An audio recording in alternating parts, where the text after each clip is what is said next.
ਕਿਸਾਨਾਂ ਲਈ ਫਸਲਾਂ ਉੱਤੇ ਘੱਟੋ ਘੱਟ ਸਮਰਥਨ ਮੁੱਲ ਭਾਵ MSP ਕਾਨੂੰਨੀ ਤੌਰ ਉੱਤੇ ਲਾਜ਼ਮੀ ਬਣਾਉਣ ਦੀ ਖੇਤੀ ਨਾਲ ਸੰਬੰਧਿਤ ਸੰਸਦ ਦੀ ਸਥਾਈ ਕਮੇਟੀ ਨੇ ਮੋਦੀ ਸਰਕਾਰ ਨੂੰ ਸਿਫਾਰਿਸ਼ ਕੀਤੀ ਹੈ।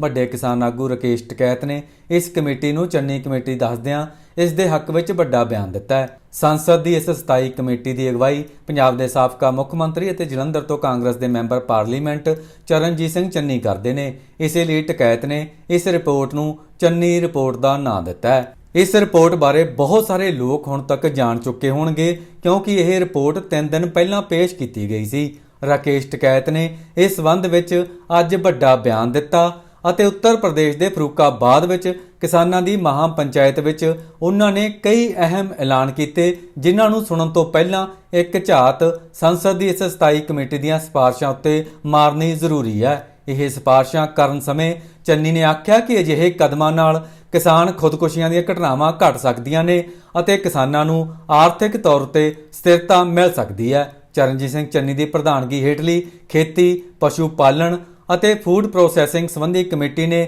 ਇਸ ਸੰਬੰਧੀ ਰਿਪੋਰਟ ਸੰਸਦ ਵਿੱਚ ਪੇਸ਼ ਕੀਤੀ। ਇਸ ਵਿੱਚ ਆਖਿਆ ਗਿਆ ਹੈ ਕਿ ਕਮੇਟੀ ਦ੍ਰਿੜਤਾ ਨਾਲ ਸਿਫਾਰਸ਼ ਕਰਦੀ ਹੈ ਕਿ ਖੇਤੀ ਅਤੇ ਕਿਸਾਨ ਭਲਾਈ ਵਿਭਾਗ ਜਲਦੀ ਤੋਂ ਜਲਦੀ MSP ਨੂੰ ਕਾਨੂੰਨੀ ਗਰੰਟੀ ਵਜੋਂ ਲਾਗੂ ਕਰਨ ਲਈ ਰੋਡ ਮੈਪ ਦਾ ਐਲਾਨ ਕਰੇ। ਇਸ ਬਾਰੇ ਚਰਨਜੀਤ ਸਿੰਘ ਚੰਨੀ ਨੂੰ ਸੁਣ ਲਓ, ਉਹ ਕੀ ਦੱਸ ਰਹੇ ਨੇ। ਮੈਂ ਤੁਹਾਨੂੰ ਦੱਸਣਾ ਚਾਹੁੰਦਾ ਕਿ ਸਵਾਮੀ ਨਾਥਨ ਕਮਿਸ਼ਨ ਦੀਆਂ ਰਿਪੋਰਟਾਂ ਤੋਂ ਬਾਅਦ ਜਿਹੜੀਆਂ ਕਿ 2004 ਤੋਂ 6 ਤੱਕ ਆਈਆਂ, ਉਸ ਤੋਂ ਬਾਅਦ ਅੱਜ ਪਾਰਲੀਮੈਂਟ ਦੇ ਵਿੱਚ ਸਾਡੀ ਕਮੇਟੀ ਨੇ, ਜਿਹਦਾ ਮੈਂ ਚੇਅਰਮੈਨ ਹੈ, ਮੇਰੇ ਵੱਲੋਂ ਇੱਕ ਬਹੁਤ ਹੀ ਲੈਂਡਮਾਰਕ ਮਹੱਤਵਪੂਰਨ ਰਿਪੋਰਟ ਪੇਸ਼ ਕੀਤੀ ਗਈ ਹੈ 6 ਰਿਪੋਰਟਾਂ ਦੇ ਰੂਪ ਦੇ ਵਿੱਚ, ਜਿਹਦੇ ਵਿੱਚ ਕਿਸਾਨਾਂ ਦੇ ਹਿੱਤਾਂ ਦੇ ਲਈ ਤੇ ਖੇਤ ਮਜ਼ਦੂਰ ਦੇ ਹਿੱਤਾਂ ਲਈ ਵੱਡੀਆਂ ਰਿਕਮੈਂਡੇਸ਼ਨਾਂ ਕੀਤੀਆਂ ਗਈਆਂ, ਜਿਨ੍ਹਾਂ ਵਿੱਚ ਅਸੀਂ ਕਿਸਾਨੀ ਦਾ, ਖੇਤੀ ਦਾ ਬਜਟ ਹੈ ਜਿਹੜਾ ਵਧਾਉਣ ਵਾਸਤੇ ਜਿੱਥੇ ਕਿਹਾ ਹੈ,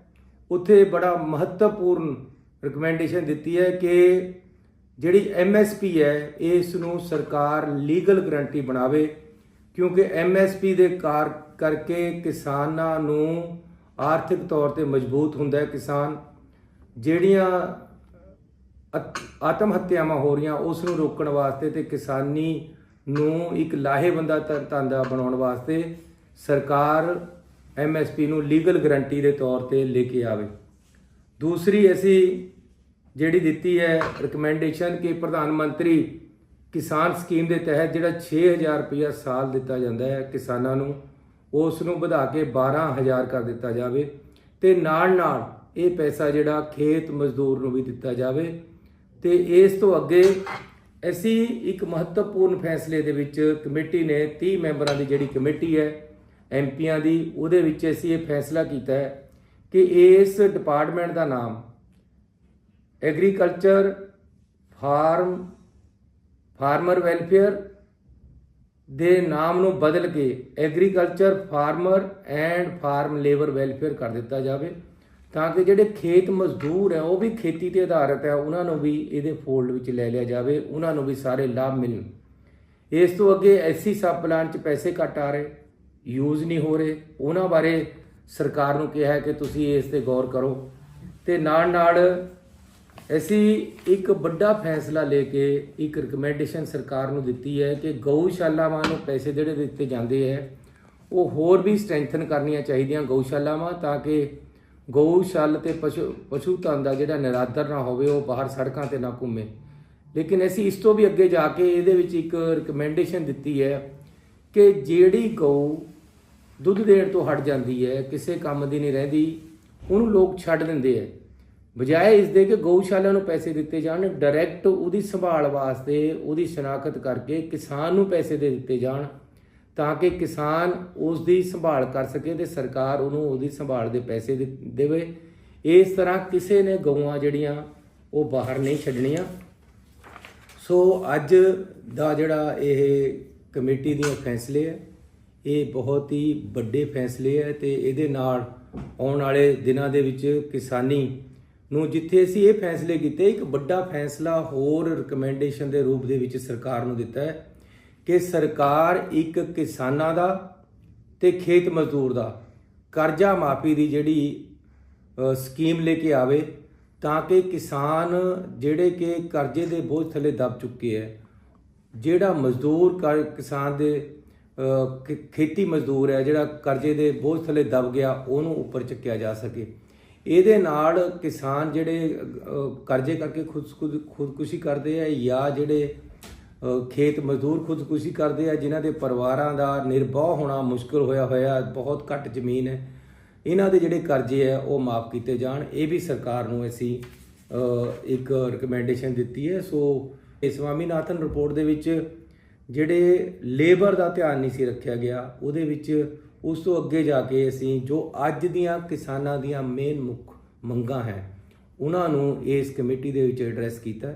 ਪਾਰਲੀਮੈਂਟ ਕਮੇਟੀ ਦੀ ਆਪਣੀ ਅਹਿਮੀਅਤ ਹੁੰਦੀ ਹੈ, 30 ਮੈਂਬਰ ਹੈ ਇਸ ਨੂੰ ਪਾਰਲੀਮੈਂਟ ਹੀ ਸਮਝਿਆ ਜਾਂਦਾ। ਹੁਣ ਦੇਖੋ ਚੰਨੀ ਰਿਪੋर्ट बारे राकेश टिकैत ने केड़ी गल आखी। आज बात करते हैं जो पिछले 2-3 दिन पहले एक रिपोर्ट एग्रीकल्चर पर आई, जिसमें करीब 30-32 मेंबर पार्लियामेंटों की एक कमेटी बनी। उस कमेटी को चेन्नई कमेटी की रिपोर्ट उसको कहते हैं, जो पंजाब से मुख्यमंत्री रहे और अब मेंबर पार्लियामेंट हैं। उन्हें एक रिपोर्ट भारत सरकार को सौंपी और उसमें कहा कि एमएसपी गारंटी कानून को प्रभावी रूप से बनाया जाए। जो किसानों की डिमांड है उस रिपोर्ट में ये कहा गया है, अगर ये कानून बन जाता है तो पूरे देश के किसानों को इसका फायदा होगा। उसमें और भी बहुत सी चीजें का जिक्र करा गया है और इस तरह की 3 रिपोर्ट अभी तक आई, लेकिन भारत सरकार ने कोई भी रिपोर्ट लागू नहीं करी। स्वामीनाथन कमेटी की भी एक रिपोर्ट उसी में ही है। तो भारत सरकार से यह है कि जो रिपोर्ट आ जाए, सरकार किसी की भी हो, उन रिपोर्टों पे अमल करना चाहिए। बहुत रिपोर्टें जो होती हैं ये बहुत ग्राउंड लेवल पे जाके इस पर रिसर्च होती है, अपना व्यू देते हैं। इन रिपोर्टों को सार्वजनिक करें, इसमें जो भी है अगर कोई कमी बसी होगी तो उसको फिर सुधारा जाए, इन रिपोर्टों को लागू करा जाए। बहुत से मेंबर पार्लियामेंट, बहुत से जानकारी इस रिपोर्टों में मिलेगी। तो अभी 3 दिन पहले रिपोर्ट आई, उससे उम्मीद है कि भारत के किसानों को इससे लाभ मिलेगा। आप सभी का धन्यवाद है। आज हम कई प्रोग्राम करते हुए फतेहपुर से अब आगे गए कानपुर, जहाँ पर हम आज रुके हुए हैं। ये एक स्थान है बड़ा, गौरी शंकर महादेव का, यहाँ पर आज रुके। अब आगे चले जाएंगे फरुखाबाद और एटा मैनपुरी के प्रोग्राम है।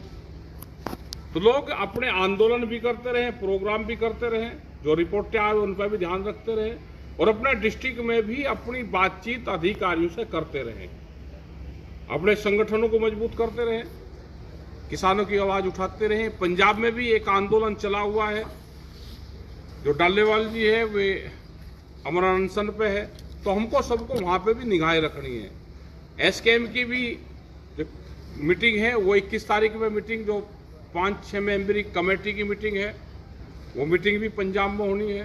तो हम इन सब चीज़ों को ध्यान में रखते हुए इन सब आंदोलनों पर ध्यान रखें, सरकारों पर भी निगाह रखें और अपने जो आंदोलन है उस पर भी निगाह रखें। उधर ਅੱਜ यूपी ਦੇ ਫਰੂਕਾਬਾਦ ਵਿੱਚ ਕਿਸਾਨ ਮਹਾਪੰਚਾਇਤ ਮੌਕੇ ਪੰਜਾਬ ਵਿੱਚ ਚੱਲ ਰਹੇ ਕਿਸਾਨ ਅੰਦੋਲਨ, ਐਸਕੇਐਮ ਦੀ ਅਗਲੀ ਰਣਨੀਤੀ, ਦੇਸ਼ ਵਿੱਚ ਕਿਸਾਨਾਂ ਦੇ ਭਲੇ ਲਈ ਉਲੀਕੇ ਜਾਣ ਵਾਲੇ ਭਵਿੱਖ ਦੇ ਪ੍ਰੋਗਰਾਮ ਬਾਰੇ राकेश टिकैत ने कुछ अहम ऐलान भी किए। हमारी लड़ाई भारत सरकार से है, जो उसकी इशू है हमारे, वो हमारे संघर्ष चल रहे पंजाब में चला हुआ है, दूसरी जगह चल रहा है। कल भी 21 तारीख की एसकेएम की मीटिंग है, उसमें मुद्दे तय हो सकते हैं कुछ। और ट्रैक्टर बात ठीक है, ट्रैक्टर को कुछ लोग रोक रहे, ट्रैक्टर भाई जनवरी में चलेंगे, एसकेएम का निर्णय आ सकता है, तो ध्यान रख लेना। अगर 26 तारीख का आया किसी भी दिन का तो ट्रैक्टर मार्च होंगे, रोकने का कोशिश ना करना, ना ज्यादा पंगेबाजी में पड़ना। जहां ट्रैक्टर मार्च होते हैं, आपने देखा होगा कि 4-5 दिन पहले इंग्लैंड में हुए, तो वहां के लोग ना कुछ फोर्स आते हैं दोस्तों, और अपने ट्रैक्टरों को वही अपने खेती बाड़ी के औजारों को भी अपना रंगून करके भी रखा करो। ऐसे नहीं कि आपने वैसे डाल के जन खाना फिर पैसे कहीं से आ जाएंगे, ऐसे नहीं आते हैं। जो अपने औजारों को, पशुओं को ठीक रखेगा, हम उसको सम्मानित करने का काम भी करेंगे। जो आदमी नशा छोड़ेगा, अब खास करके जो संगठन में लोग आ रहे, ये तो ये कर रहे भाई, प्रधानमंत्री जी ने कहा था आमदनी दुगनी कर देंगे, नशा आप छोड़ दीजिए तो आमदनी दुगनी कहां से हो जाएगी? सारे पैसे एवरेज अगर लगाओगे तो नशे पे बहुत पैसे जा रहे हैं, आमदनी दुगनी होगी।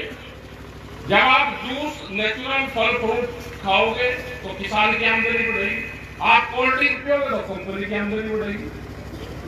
भाई मोटे अनाज का इस्तेमाल करो तो किसान की आमदनी बढ़ेगी, आप फास्ट फूड खाओगे तो कंपनी की आमदनी बढ़ेगी।